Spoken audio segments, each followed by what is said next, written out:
So let's talk about how to define success when it comes to a local eviction prevention program strategy. And I want to start by talking about what this does not mean. Eviction prevention does not mean that a household will never have a problem again. Of course, that would be impossible.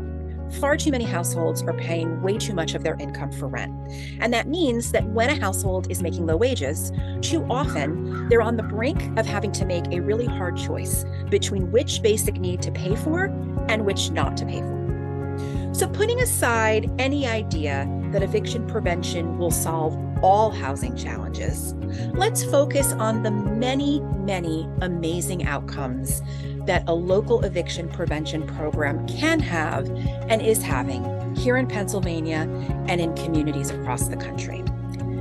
Here at the Housing Alliance, we strongly recommend that an intervention focus on situations where the landlord has already filed for an eviction. And that's because the situation is just so much more urgent. The goals can and should be to, number one, prevent involuntary displacement. Number two, avoid an eviction and either help the tenant stay in that home if that's what they choose, or help them move on to another place to live without an eviction on their record. And number three, to help the landlord obtain owed back rent.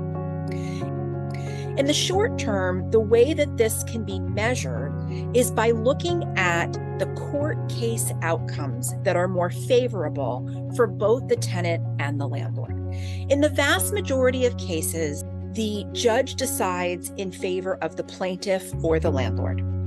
What's more favorable for both the tenant and the landlord is if the case is withdrawn by the landlord, or if the case is settled by agreement between the tenant and the landlord, because both of those situations mean that there was some negotiation and some resolution of the conflict, either before the court hearing or at the court hearing itself.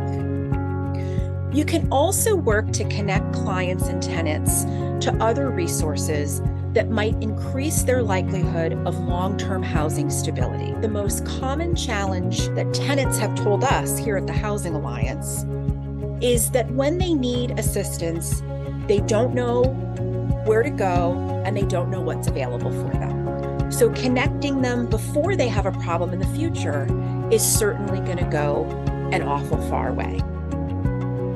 And ultimately, what we're looking to do is to help both tenants and landlords understand that there is a way for them to resolve the issue of non-payment of rent and for them both to get what they need without court involvement and without an eviction on their record. Here at the Housing Alliance, we looked at court case outcomes in the city of Reading and in Chester County. And what we found is that in the courts where there was a local eviction diversion program in place, the number of cases that were withdrawn by the landlord or settled between tenant and landlord were double, if not triple the rates compared to other courts in the same county. We also know that legal representation alone can prevent an eviction judgment 3/4 of the time. And we know that when a landlord and tenant engage in mediation to resolve their problem without court, that 80% of the time they can come to agreement.